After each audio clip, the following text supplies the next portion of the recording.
السلام علیکم ورحمۃ اللہ تعالی وبرکاتہ۔ وعلیکم السلام خیریت ورحمۃ سے اللہ۔ حضرت آپ؟ جی اللہ کرم۔ جی حضرت معذرت چاہتا ہوں، جی فرمائیے۔ ایک شخص ہے ہمارے یہاں پر ابھی نئے اٹھا ہے تو رفع دین کر رہا ہے، 2 مرتبہ رفع دین کرتا ہے۔ قیام کی حالات میں نماز جیسے ہی رکوع میں جائے گا اس سے پہلے رفع دین کرتا ہے، پھر قیام سے اٹھے گا، پھر سجدے میں جانے سے پہلے رفع دین کرتا ہے۔ میں نے اس سے کہا کہ صافی مسلک سے اگر ہوتے تو ایک مرتبہ رفع دین ہے اور آپ 2 مرتبہ کر رہے ہیں، تو بولا میں کسی امام کی تقلید نہیں کرتا۔ تو ایسے لوگوں کو کیا مسجد میں آنا چاہیے؟ ایسے لوگوں کو آنے دینا چاہیے؟ وہ پھر غیر مقلد وہابی ہے وہ۔ جی ہاں تو ایسے لوگوں کو مسجد میں روکنا چاہیے، اس سے یہ انتشار ہوتا ہے۔ اور جی یہ خبیثوں کی ایک بات دیکھیے، یہ انتشار کرنے والا اہل سنت کو بولتے ہیں، جی جبکہ ہمارا سنی کبھی ان کی مسجدوں میں جا کر اپنے طریقے سے نہ نماز پڑھتا ہے، نہ ہم جا کے ان کی مسجدوں میں کبھی سلام پڑھتے ہیں۔ جی ابھی آپ تصور کیجئے کہ ہم اگر ان کی مسجد میں جائیں اور سلام پڑھنا شروع کر دیں، جی جمعے کے دن جائے اور نماز کے بعد سلام پڑھنا، 10-20 لوگ جائیں یا 2-4 لوگ جائیں اور سلام پڑھنا شروع کر دیں، جی یا ہم لوگ 1-2 لوگ ہی نماز میں جائیں، اقامت میں جو ہے یہ جب سب کھڑے ہو جاتے ہم بیٹھے رہے ہیں جی نہ کرے، تو یہ لوگ وہاں پہ اپنی مسجد میں سب گوارا نہیں کریں گے جی اور ہم کو اعتراض کرنا شروع کر دیں گے کہ بھئی اس طرح یہاں نماز مت پڑھو۔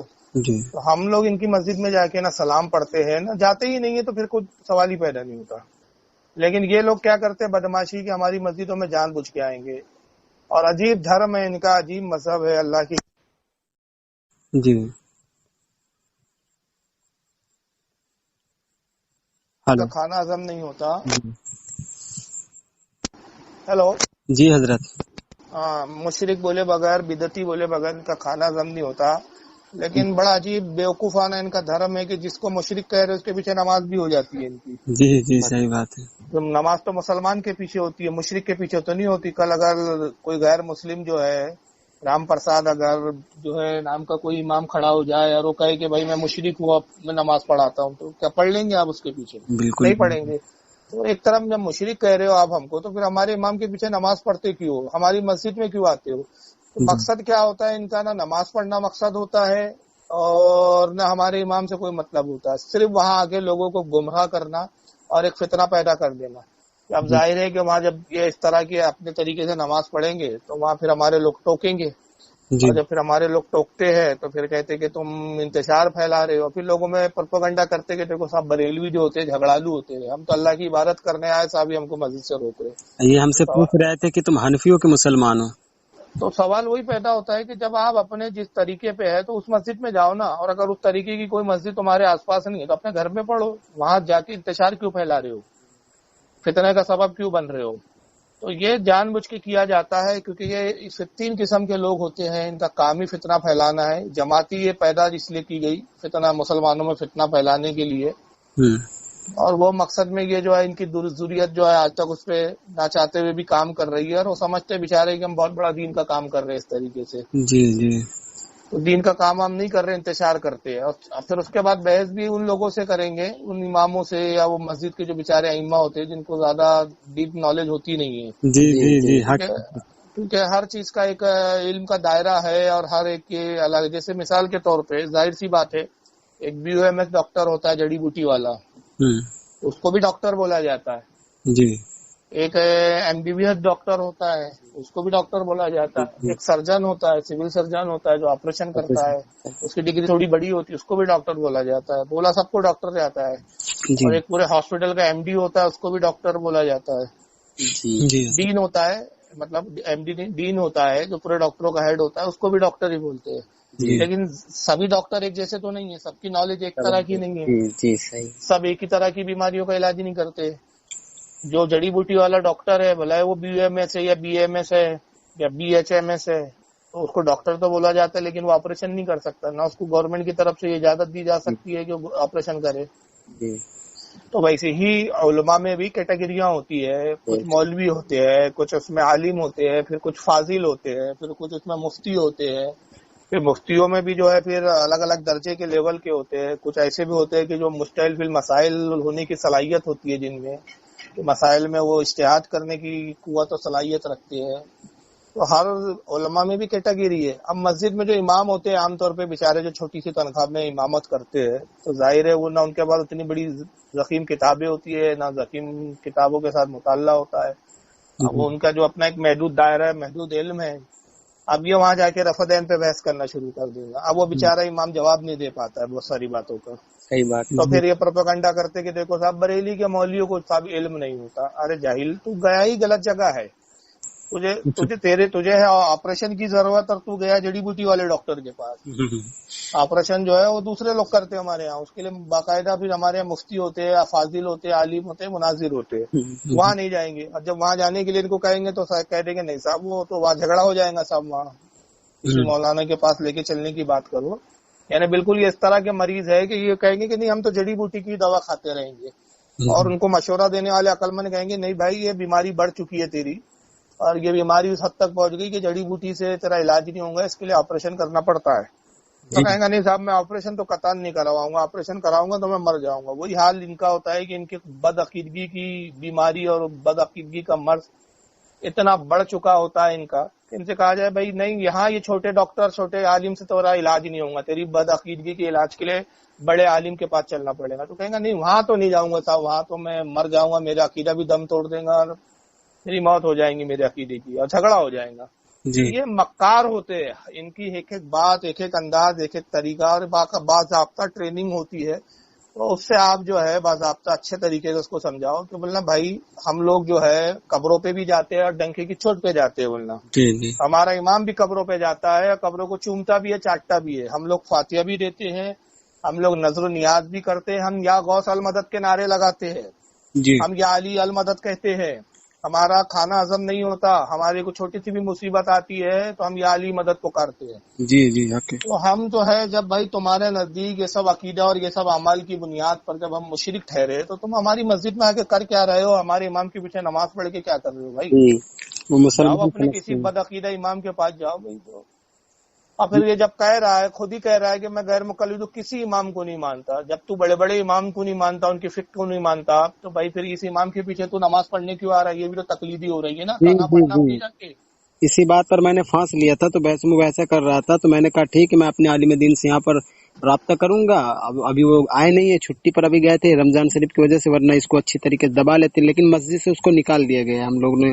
نہیں وہی اس کو، اور جھگڑا نہیں کرنا اس میں، بلکہ اگر وہ نہیں مانے اور زیادہ دادا گیری کرے، وہ خود جھگڑے پہ آئے تو جا کے بلائے ایسے لوگوں کے بارے میں پولیس اسٹیشن میں جا کے کمپلین کرو کہ بھیا یہ لوگ جو ہے یہ دیوبندی وہابی لوگ ہیں، ان کا فرقہ الگ ہے، یہ آتے ہیں اور یہ بعض اوقات ایسا ہوتا ہے کہ نماز کے بہانے آتے ہیں، پھر نوجوانوں کو ورگلاتے ہیں. اور پھر بہت بار ایسے سننے میں آتا ہے کہ صاحب اچھا خاصا کوئی نوجوان ان کے بہکاوے میں آ کے دہشت گرد تنظیموں میں شامل ہو جاتا ہے. اور پتہ چلتا ہے کہ صاحب فلاں صاحب لڑکا جو ہے بامبے میں ایسے بہت کیس ہوئے، گھر سے غائب ہے اور کچھ دنوں بعد پتہ چلا کہ صاحب وہ اسلام کے نام پہ جہاد کرنے میں لگ گئے جناب. وہ اسلام خطرے میں آ گیا اس کے نزدیک اور پھر وہ جہادی بن جاتا ہے. تو اس طرح سے پولیس کو بتا کر سمجھا کے کہ بھیا یہ مان نہیں رہے یہ لوگ، ان کا جب ہمارا دھائی نہیں ہے. ظاہر سی بات ہے، دیکھیے اس کو تعصب پسندی نہیں بولتے. یہ ایک مطلب کیا بولا جاتا ہے اس کو، یہ لوگ کیا کہتے ہیں کہ صاحب دیکھیے یہ بریلوی لوگ بہت کٹر وادی بات کرتے ہیں. ہم کہتے ہیں کٹر وادی بات نہیں ہے، یہ سب سے بہترین صلح والی بات ہے. اور یہ قرآن میں تعلیم ہے، اللہ فرماتا ہے لکم دینکم ولی دین، تمہارا دین تمہارے ساتھ، ہمارا دین ہمارے ساتھ. اختلاف تب ہوتا ہے کہ جب کسی کے دین میں اور کسی کے دینی معاملات میں مداخلت کی جاتی ہے. مثال کے طور پہ اگر چند مسلمان مندر جانا شروع کر دے اور کہے کہ ہم تو سیکولر لوگ ہیں صاحب، تو وہ ہندو پھر مارتے پیٹتے ہیں. تو پھر بیوقوف لوگ چلاتے ہیں میڈیا پہ کہ صاحب دیکھو مندر میں فلاں شخص چلا گیا اس کو پیٹ دیا. ہم کہتے ہیں جب تو مسلمان ہے، تیرا مذہب ہی الگ ہے، تو مندر گیا کیوں بھائی؟ جانے کی ضرورت کیا ہے؟ اگر دوسرے دھرم والوں کو اگر دوسرا دھرم والا ہماری مسجد میں آ گیا، ایسا ہوتا ہے کہ کوئی ہماری مسجد میں آ گیا تو پھر ہمارے لوگ بولتے ہیں یار بھائی آپ مسلمان نہیں ہو، آپ مسجد میں کیوں آئے؟ تو پھر میڈیا پہ بولا جاتا ہے اور پھر شور ہوتا ہے کہ صاحب دیکھیے کٹر وادی کی بات ہو رہی.